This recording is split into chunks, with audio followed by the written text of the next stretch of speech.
Good morning and welcome to Sacred Enzyme. I'm Stacy, and this morning I have a whole bunch of different things that I've been researching lately and that I wanted to talk about. One of the things I wanted to talk about was I've been revisiting all the Edgar Casey books. My grandmother, she loved Edgar Casey. She was started being really active in the spirituality movement in the 1960s. And I was born in the 70s, and she read and she loved all of Edgar Casey's books, and she talked about them quite a lot in conversations with me throughout my childhood. And one of the things that I wanted to talk about, and I've got my notes here so I don't get too far off track and I can stay right on the reading that I'm talking about. And what I want to talk about is what's called, as Edgar Casey referred to as, the time of the lily.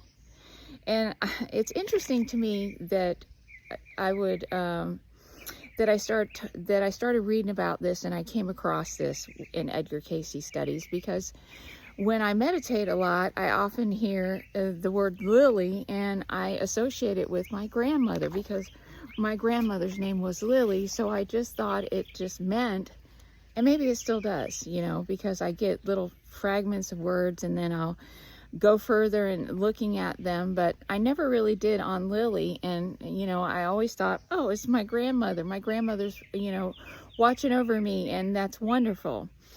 But there's something called the time of the lily. And when you start looking into more, just besides what Edgar Casey talks about as the time of the lily, is that you can go back into very old times, and the references to the lily are quite profound. And one of the things that I found interesting was how lily also ties in. I'm sorry, I'm trying to flip to my other page so I can get the exact words of it.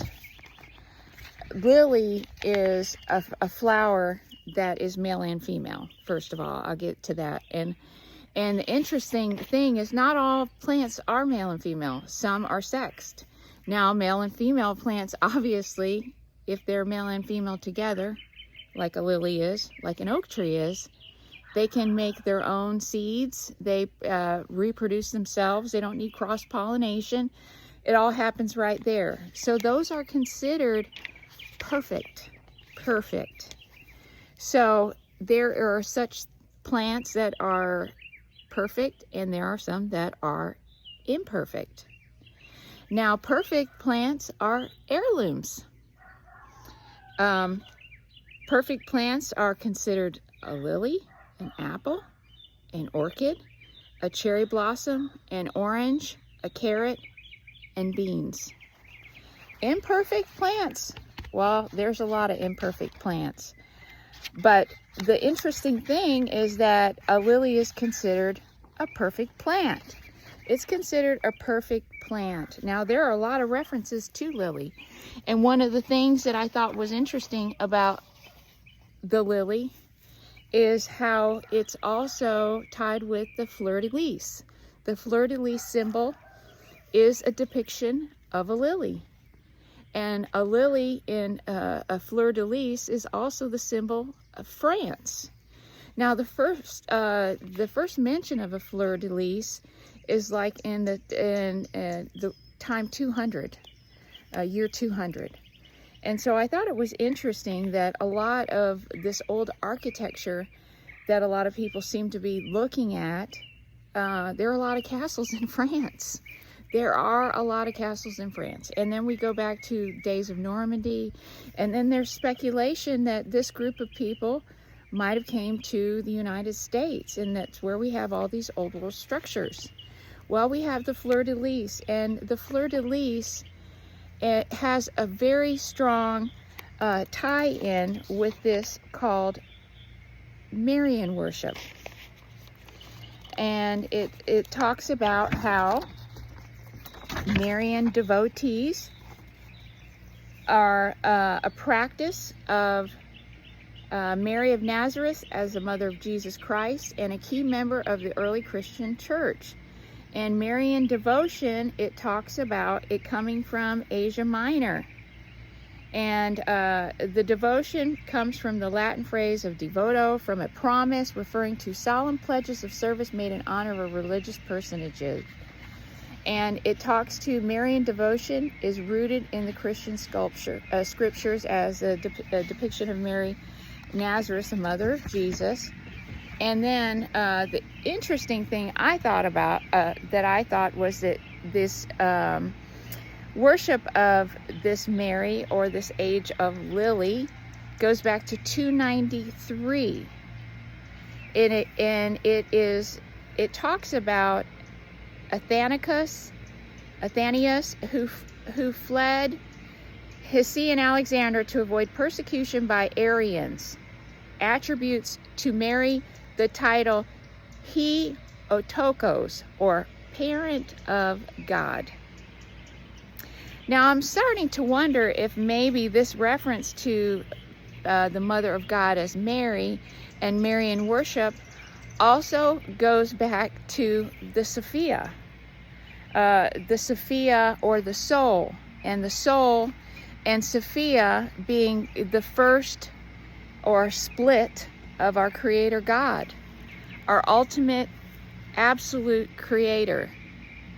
He split, he or she or it split, and then we had the Sophia, which is the soul, and we also have the Christ consciousness, which is our anointed oil. And so this leads me into the second portion. But first, I want to say another thing real quick, is that I thought it was interesting that we have this Marian worship, this fleur-de-lis symbol, and how many counties and towns, there's like 46 counties and like 17 towns in the United States that are named Marian, which I find is really interesting, because it's Marian and it's spelled in a number of different deviations. Marian with an I-O-N and I-A-N, like Mary, which means Mary worship. Very interesting. So the other thing that I wanted to talk about is the vagus nerve. So part 3 here of the vagus nerve analogy by Sacred Enzyme, which I also want to add is that I've never said where I came up with the name Sacred Enzyme. I came up with the name Sacred Enzyme because I was meditating, and it was either my guide or it was a higher conscious being that told me to start a YouTube channel and call it Sacred Enzyme. So this is why I didn't really question it. I just kind of thought it was an odd name. But as I've gotten further along into this, it's totally opened up to me, and now I understand why I was supposed to call it Sacred Enzyme. And so I want to talk about the vagus nerve again. Vagus nerve analogy, part 3. Here we go. So I am convinced that the vagus nerve is the tree of life. I am. In analogy part 3, I'm convinced that the vagus nerve is the tree of life. And the reason that I say that is because the Christ, when they talk about in the Bible, the Christ died on Calvary. He was crucified on Calvary. Well, Calvary is another word that means your skull. The vagus nerve goes through your skull. And until you can, and when you reset all of that and you get back to the original way, is when you get to your Christ consciousness. But it's also connected to your heart, because the vagus nerve is connected to 11 organs in your body. 11 organs, yes, 11, the master number. How interesting is that it's 11? And the other thing is in the brain, the thin sheet of neurons that cover it is called the colostrum.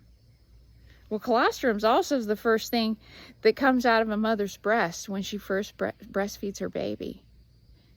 So I don't think that that's coincidental, that the first milk is called colostrum and the seat of your consciousness is called the colostrum, or the seat of the consciousness is actually in the brain, and that is in your Sophia is in your brain. It's in your pineal gland. And the land of the milk and honey is your pineal and your pituitary gland. So if your pineal gland and your pituitary gland are being overtaxed by toxic chemicals, by trauma, by all of these things, you're not able to achieve your perfect level of vitality. And this is where your Christ consciousness comes in. Your Christ consciousness comes in because those two things have to go together. Your holy oil from the Cristos and the seed of your soul, your Sophia. So if your heart and your brain don't work together, if you're not nourishing your body, because as the soul is all about love, you know, and complete unfettered soul expression is just love and lack of judgment and caring and nurturing. And nurturing all starts in self first, because before you can truly embrace the world, you have to love yourself. Because when you love yourself, because you are a reflection of your own reality, that when you put it out, you get it back in. That's the laws of the universe. The laws of the universe. And so the final thing that I want to talk about, and let me get down here and get my paper. You'll have to excuse me. I have a handful of papers, but they all have important things to say on them. I want to get it right. So I want to talk about the pineal, the pituitary, the thyroid, the thymus, the adrenal glands, the pancreas, the ovaries, and the testes, because those are those 11 areas. 1, 2, 3, 4, 5, 6, 7, 8. Well, that's 8. But those areas are all functions that come from the glands. These are all glands in your body. And the adrenal gland system, this glandular system, is controlled by the vagus nerve. So your response to everything in life is from your vagus nerve. So if your vagus nerve is not healthy, then none of these things are going to be healthy. So the question is that how do we get ourselves right? Well, one thing is going to be the diet. And in my last video, I was talking about how I thought that the chakra system that was involved in the autismic spectrum, the Aspies, the dementia, Alzheimer's, the brain area group, it's also connected with the solar plexus. Very, very entwined. The third chakra is associated with the pancreas and the adrenal glands. It's the area of the body governed by the chakras: the liver, the gallbladder, the stomach, the upper stomach, which we've talked about. That's the fundus. You know, that's the first part that's hit by the vagus nerve. When you see something frightening, you experience something goes through your skin, anything, sensory galore, that hits that gut right there. So the rib cage, the umbilicus to the rib cage, the middle of your spine, your spleen, kidney, stomach, and small intestines. That's like literally everything. Man, I'll tell you what, this is really deep, twisted stuff here. So I think that pretty much, I know it's going to sound controversial, but I think that pretty much that the Bible is just a roadmap telling us that we need to be nurturing our tree of life, which is our vagus nerve, and that we need to love, which is our Sophia, which is our heart and soul, right? Which is green. Heart is green, even though we think red, right? But you know what? Red is vitality. And so, yeah, green and red probably are important, you know, because if your root chakra is out of balance, right? Red represents the root. That's our early childhood experiences. And then our solar plexus is kind of like our pubescent times, when we're going into puberty and we're trying to become self-assured and we're insecure and we're worried about the way we look and we're worried about our sexuality and we're worried about all these things that don't matter. That's when you get too caught up in this solar plexus area. This solar plexus has a lot to do with the way you socialize. So healthy social activity is important, very important. It's very important to be balanced, especially when you plan on bringing a child into the world. You know, and we got to love ourselves, and we got to love nature. We got to love each other. We're all so connected. And you know, the time of the lily is talking about the people that are right now in these waves of people that are coming into Christ consciousness, and they're becoming aware that you can communicate with things that you can't see because you're electric. You're a bunch of intelligent, cells and atoms. There's no mistake that there's double words here, that there's Adam, the first man, and there's the atom, A-T-O-M. What if God was the original Adam and he split? And he split in Sophia into the Christ.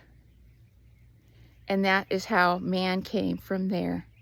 That Sophia is the mother of souls. And that she is the creator and the organizer of all the souls that come into the world. All of the souls that are coming here to have a physical experience. The spiritual experience of physicality. Or physical experience of spirituality. You know what I mean, hopefully. So, are you one of the lilies? Are you one of the lilies? I know I am. I've been a lily since I came from my grandma Lily. I've been a lily. And I think that my grandma was a lily too. So, let's step into our lilies. The most perfect of flowers. Because it doesn't need anything. It just needs the universal laws of nature. Water, sunlight, earth, nature. Just like we do. We all need a dose of nature. We all need a dose of sunlight. And we can all, we can all use some nurturing. So let's nurture each other. So we're in the age of Aquarius, and we know that changes are afoot. We all feel them. Some of us that are a little more in tune than others, you really feel them. So I know that when you stop in and you come across this video, that I'll be here. Because we're living in the past, the present, and the future all at the same time.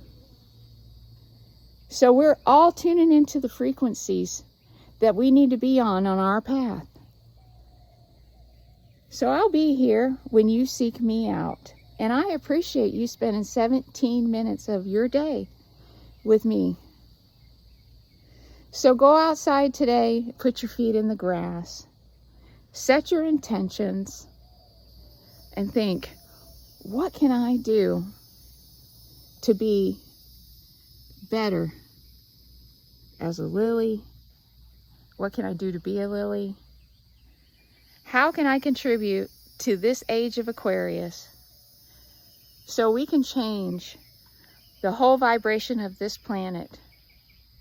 Because, our vibrations, they don't just sit here. They go all the way into the universe. So everything that you think, everything that you say, and everything that you feel inside is stored. So when you think about it that way, that there's a record of everything that you do, say, and think, it might make you rethink what you do, think, and say, right? I know I am. So with that, have a beautiful day. And thank you for stopping in on Sacred Enzyme. Nourish that sacred vagus nerve and your soul. Bye-bye.